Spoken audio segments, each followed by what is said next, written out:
Sejam bem-vindos a mais um vídeo aqui no canal, meus amigos palmeirenses, trazendo essas últimas informações do Verdão, principalmente porque agora o foco total do clube é o jogo contra a equipe do Internacional, quinta-feira, pelo Campeonato Brasileiro. E agora também a expectativa da chegada de Arias no Verdão. Estou trazendo um corte, trazendo essas informações. Se inscreva no canal, deixa seu like, se quiser deixar a opinião de vocês nos comentários. E vamos com o vídeo. Colete, ô Vinícius, o que a torcida do Palmeiras quer saber é quando o Arias chega e quando ele fica à disposição para jogar. E depois já queria que você completasse a história do Andreas, se realmente vai ser denunciado, se ele e o Luigi serão denunciados, Vinícius. Fala, Bruno. Já tem previsão sim para a chegada do John Arias, que é a segunda maior contratação da história do clube. Palmeiras aguarda a chegada do jogador até sexta-feira. Ele vai realizar exames, tem uma situação burocrática para resolver na Inglaterra, de mudança e tal, e deve chegar até o final dessa semana e já inicia imediatamente o treinamento. Então a expectativa da estreia do John Arias, porque semana que vem o Palmeiras joga essa semana, quinta-feira, pelo Campeonato Brasileiro contra o Internacional, lá em Porto Alegre, e depois no domingo contra o Guarani, na Arena Barueri, fechando aí a primeira fase do Campeonato Paulista. Então a expectativa na outra semana, a semana de treinamento do Palmeiras, e essa semana vai ser importante para o John Arias estrear, entrosar com a equipe, e a expectativa de estreia é nas quartas de final do Campeonato Paulista. Depois, na outra semana, a data base é dia 22 de fevereiro, então fica aí toda essa expectativa.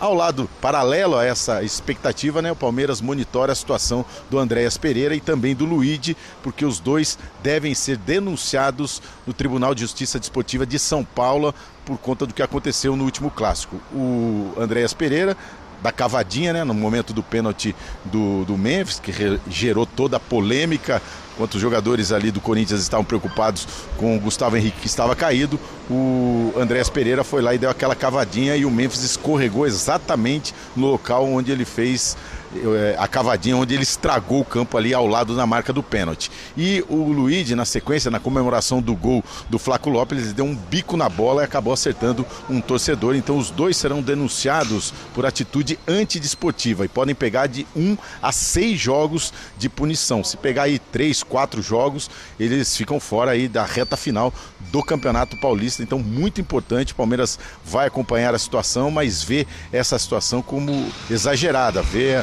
essa denúncia como exagerada, entendendo que o Andreas Pereira deveria ter tomado o cartão amarelo no campo, mas como o árbitro não viu essa situação, então passou despercebido, nem o VAR avisou o árbitro, passou despercebido, e seria exagero uma denúncia do STJD e a punição de 1 a 6 jogos para o Andreas Pereira e também para o Luigi. Então a situação é essa aqui, expectativa pela chegada do John Arias nessa semana até sexta-feira, e a preocupação pela situação do Andreas Pereira e também do Luigi. Bruno. Boa, Vinícius, obrigado. Bom, o que vocês acham então, se realmente se os dois forem indiciados por atitude antidesportiva, Andreas e Luigi? O que você pensa, Donk? Eu acho que as duas atitudes, para mim, são antidesportivas. Não acho que é correto em ambos os casos. Eu não acho que o Luigi foi com a maldade de chutar a bola para acertar o torcedor. Mas, assim, quando você chuta uma bola ali naquela situação, você sabe o risco que pode acontecer. Pode ter uma criança, alguém de idade, enfim. Acho que não é uma coisa que é correta. Não estou falando aqui que é maldade, mas é imprudente. É uma atitude antidesportiva. Do Andreas, eu também acho, porque, cara, não pode fazer parte do jogo, mas faz parte, assim, e isso é a questão para mim principal. Eu me incomoda um pouco essa situação, porque se individualizou muito o Andreas Pereira em algo que acontece no futebol, tanto que para mim esse lance é falha da arbitragem, que não percebeu no campo, falha até dos jogadores do Corinthians. Quantas vezes a gente não vê, quando tem um pênalti, os jogadores do time rival já fazem isso, porque isso acontece, e não é só no Brasil não, na Europa acontece também toda hora. Então, assim, eu não sei se eu concordo com a questão dele ser punido justamente por conta disso, porque agora virou o caso que se tornou público por conta da repercussão.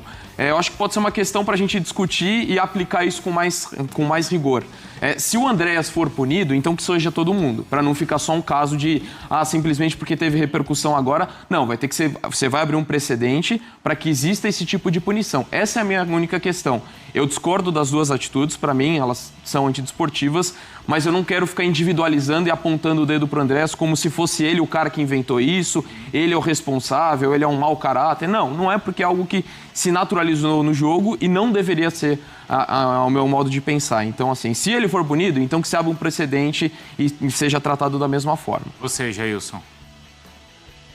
Então, é atitude antidesportiva, sim, nesse sentido, a questão que o Andrés fez, mas para mim tá ali inserido, infelizmente, pode ser, mas está inserido no jogo. Para mim, o vacilo também rola dos jogadores do Corinthians, que estavam ali, né? Estavam preocupados, enfim, com o companheiro de equipe e acabaram esquecendo de proteger ali a marca. Em relação a denunciar, cara, aí eu não consigo concordar, porque pra mim tinha que ser alguma coisa da arbitragem, sabe? Pra mim tinha que mudar a regra. O VAR então vai poder intervir quando tiver algum tipo desse... Alguém ali do campo olhar e dar a punição na hora pro cara. Porque o auxiliar não estava sendo pressionado naquele momento. Que seja um cartão amarelo, que seja até um cartão vermelho, enfim. Alguém achar que o Klaus, vamos falar a verdade, exato. O Klaus, tem ele cara tá... ali na linha, ó. O cara tá ali na linha. O Klaus tá aqui, ó, isso, para a imagem. O Klaus tá encoberto, beleza. O Klaus não tem como. O Klaus não tem como ver e nada, é todo mas mundo ali, em cima do Klaus, mas o bandeira lá é o... Tem um bandeirinha ali na linha. Então, aí. pra mim, essa cobrança tá recaindo ali em cima do Andrés, tudo bem, porque foi ele o autor da situação, mas eu acho que tinha que aproveitar esse momento, a arbitragem tem que ficar um pouco mais ligada nisso daí quando tiver alguma coisa desse sentido. E aí, para começar a coibir, dar um cartão amarelo, até expulsar mesmo, dar um cartão vermelho. Mas denúncia aí no TJD, eu acho exagero. E do Luigi, eu entro muito na questão que o Donk falou, que poderia, sim, ter acertado alguém, mas...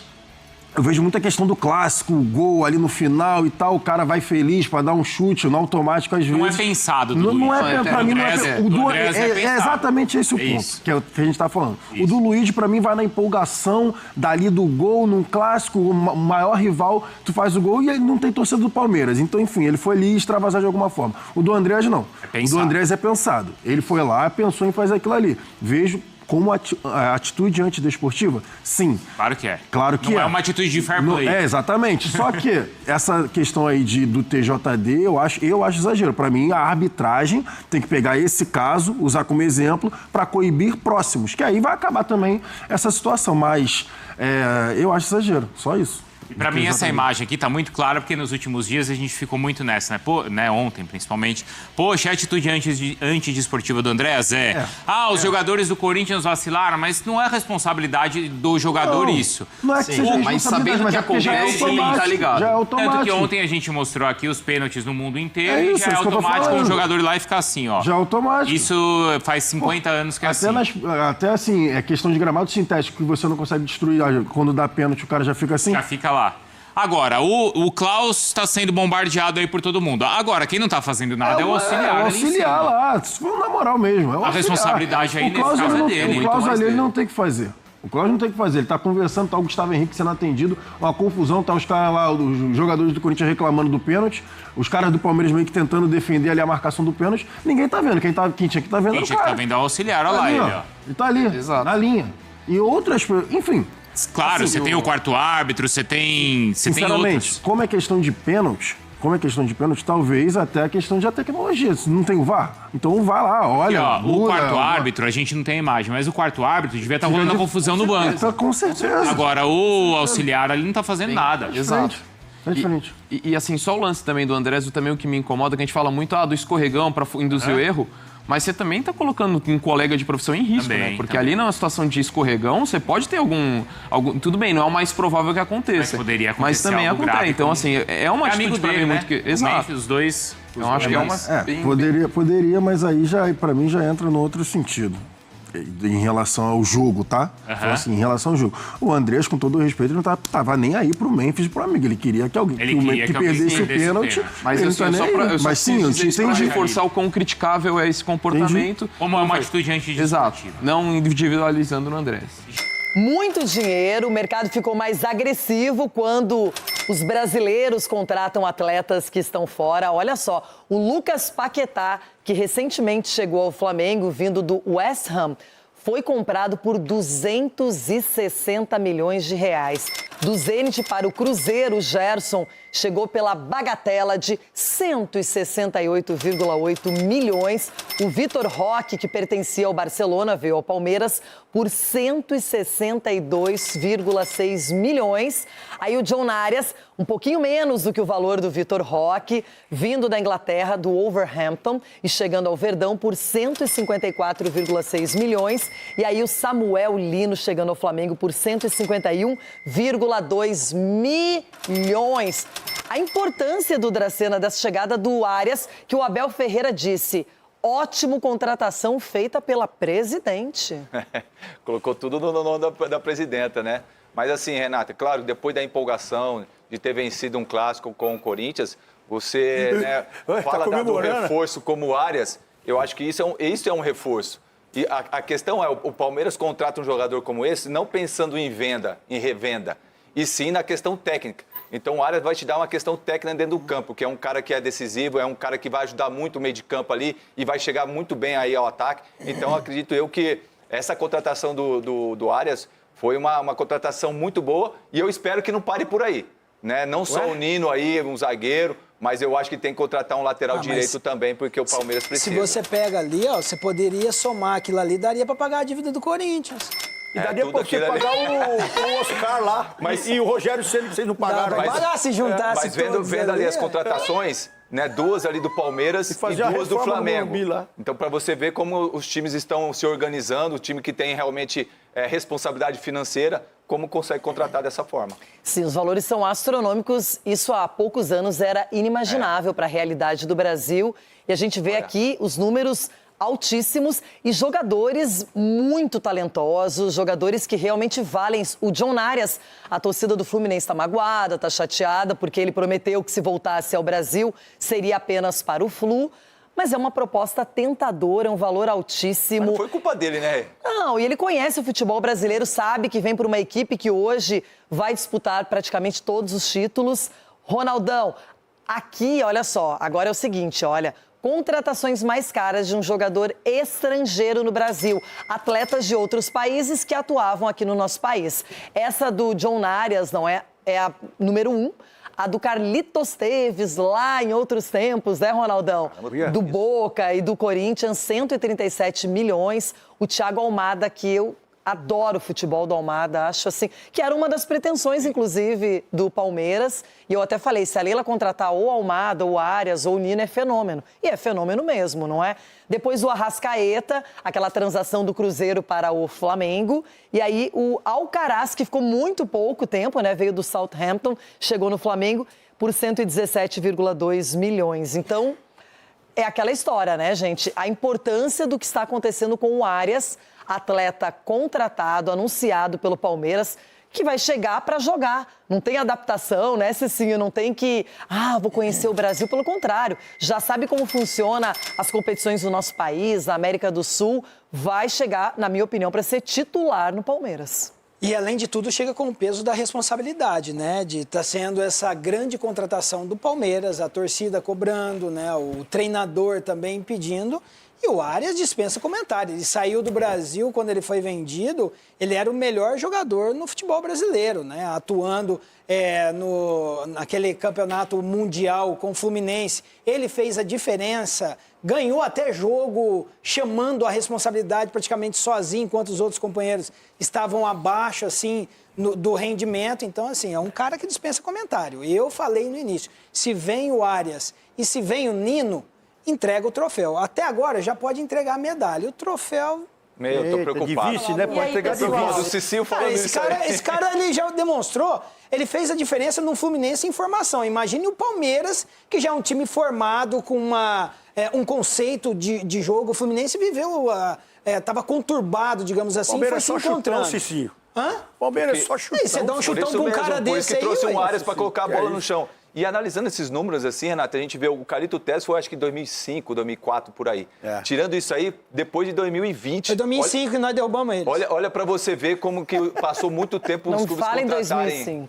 Para contratarem a questão assim, vocês estão vendo os valores. É dos Estados Unidos, é? Vocês estão vendo. Esse Atlanta é dos Estados Unidos? Qual que é? Então, a gente também tem que ver também, o Almada, excelente jogador, mas se você contratar um jogador dos Estados Unidos por um preço desse daí, geralmente o jogador que está nos Estados Unidos, lá o futebol não é tão valorizado por mais ainda, quanto aqui. Mas o Almada, participou daquela campanha vitoriosa de Brasileirão e Libertadores do Botafogo, um jogador que, na minha opinião, se pagou e muito e hoje está no futebol europeu, vai provavelmente ser, até pode ser titular da Argentina na Copa, dependendo da circunstância. É um jogador interessante também. Aqui o nível, eu acho que todos esses aqui, o Alcaraz, eu não sei se ele mostrou todo o potencial que a gente imaginava. Mas Arrascaeta, Almada, Tevez e John Arias não precisam provar mais nada, gente. É que eu acho que não teve nem tempo, né? Mas eu falo que o Almada, o Almada, por esses nomes aí, é o que correu um risco, né? O cara Sim, era uma mais aposta do que os outros. Então, assim, é uma aposta que deu muito certo. É verdade. O Alcaraz é aquilo que você falou. A dupla que o Almada fez com o Luiz Henrique foi perfeita, não é? Agora, o TJD de São Paulo está de olho na dupla palmeirense Luigi e Andréas Pereira, por conta das confusões que aconteceram no derby e pode ser que eles sejam denunciados no tribunal. E aí, para vocês é exagero? Tem que ser denunciado? Tem que ter mesmo uma conduta de punição? E aí, Ronaldão? Então, eu vi e li tanta coisa ontem que, eu vou te falar, chega a assustar até. Mas eu acho que o caminho é dessa profissionalização, não só dentro do gramado, como fora também. Acho que é um importante também é a federação e a CBF também, em conjunto, aí, fazer alguma coisa para esse impedimento que acaba com o jogo, aquele momento onde você espera uma definição rápida, você fica mais de 6 minutos para definir uma linha. Então, já que é para colocar juízo na cabeça de todo mundo, que tenha uma arbitragem profissionalizante, como está sendo agora, que tenha pelo menos um VAR decente para você definir, porque você só punir, eu acho que é ruim isso aí também. Mas a questão é, acho que até é esse tipo, o Luigi, ele chutou uma bola e ela acertou um torcedor, e o André, a gente viu, até eu conversei com algumas pessoas, a gente não falou sobre isso, mas muita gente me diz que não necessariamente tem como ser provado que porque ele mexeu ali naquele lugar, é por isso que o Memphis... Já me fizeram uma demonstração que o pé do Memphis estava no local errado, já tinha passado da bola. Então, assim, dizer que foi por isso exatamente que o Memphis perdeu o pênalti, eu não posso afirmar. Mas ele afirmou, ele deu uma entrevista aí falando que ele escorregou. Desculpa. Não, mas ele escorregou por causa do buraco que foi ele feito. Falou que não tava... Ah, Ronaldo. Ronaldo, você prova, você acredita 100% nisso. Eu tô falando o que ele falou. Quando jogava e tinha um lugar para bater o tiro de meta e aquele Porque ele lugar... não escorregou onde a bola estava, ele escorregou antes. Ele falou que estava estranho e ele não teve firmeza no pé. Quando ia bater meu tiro de meta e o lugar não era adequado do Cicinho, eu mudava de lugar, eu colocava um pouco mais à frente, um pouco mais do lado. Então você tinha que colocar outro campo, porque o Memphis, desde o início do jogo, ele estava escorregando. Ele escorregou 3, 4 vezes, dando passe, tentando fazer jogada. Então, assim, talvez tenha sido a chuteira. Então, não podemos jogar tudo na conta do André. Usou ali da esperteza dele. Pode ter. Eu achei que você estava a favor da malandragem. Não. Aí você Não, minha pergunta não foi essa. Minha pergunta foi se ele errou o pênalti porque o cara mexeu ali, se isso é comprovado. Ele foi a favor da malandragem, o Cicinho. Cicinho, eu tô ficando espantado com você. Não sou a favor da malandragem, igual subir na malandragem, isso aí. Se é numa liga europeia, se é numa liga mexicana, se é numa liga venezuelana, se é numa liga peruana, o cara aí, lógico que vai punir ele. Tá muito mimimi esse negócio aí. Que ele fez. Ele tem que assumir a responsabilidade. Esse negócio que ele fez aí, se eu sou o presidente do Corinthians, eu faço ele pagar a grama. Tem que punir o porque isso aí é caro. Ele não sabe o que é gramado, ele sabe o que é tapetinho. Se eu sou o presidente do Corinthians, eu já puno ele aí. Você vai pagar o gramado. Tem que punir o Memphis, que você ele que errou. Porque você joga no tapetinho, é só cortar e colocar lá o... Eu errei, eu escorreguei, eu errei. Que é isso? Olha lá, gente, ele escorrega antes de bater na bola. Ele joga toda hora nesse campo, ele sabe que escorrega. Olha lá. Pô, todos os jogadores do Palmeiras também escorregaram. Ele ficou gramado. E se estragar... Ô, Stabile, fica de olho. Se estragar a irrigação aí, se estragar também a infiltração da água, porque da chuva, quando chove em São Paulo, alaga tudo, aí não alaga. E tem time aí que não consegue nem chegar no estádio porque alaga lá também. E tem outro time que tem dentro do escritório cai água. Não. A irrigação não vai estragar, não. Aí não acontece nada aí. Quando fizeram pode chover aí, à vontade. No final do Campeonato Paulista, a torcida fez aí no estádio, não fez nada também, foi punido, depois tiraram a punição. Isso aí é conversa, aí porque é por causa do Corinthians. E eles querem Sim, mudar é o foco. Corinthians, aí você Quer lembrou mudar bem. o foco. Aí O é cara errou Corinthians. e errou, meu. Olha, eu já vi tanto pênalti mal batido, pênalti errado e beleza, o jogador fica triste, uma vida que segue. Esse... Mas é o Memphis Derrapei. Ó, o Memphis Depay foi na Romário TV e ele falou sobre esse lance, esse pênalti perdido. Vamos acompanhar as palavras de Memphis Depay. Vou trazer aqui agora uma breve análise do GE dessa vitória do Verdão contra a equipe do Corinthians pelo Paulistão, abre aspas. O Palmeiras não pode dizer que jogou bem na Neoquímica Arena, mas a vitória por 1-0 diante do Corinthians teve pontos positivos a se tirar. O resultado, além de garantir a classificação antecipada para o mata-mata do Paulistão, pode trazer uma casca que ainda falta neste processo de reconstrução do grupo, iniciado no ano passado. O derby foi uma das pedras no sapato do Palmeiras na temporada de 2025, vice-campeonato paulista, eliminação na Copa do Brasil e apenas uma vitória contra o arquirrival deixaram marcas que repercutiram na academia de futebol. Em um início de Paulista ainda sem estar no ritmo ideal, o time precisava de uma resposta, especialmente de postura, nesse jogo. O que se viu depois que o Palmeiras abriu o placar de 1-0 foi uma postura que o palmeirense queria ver em derbys do ano passado. Um time aguerrido que soube se defender e evitar a pressão corintiana nos minutos finais.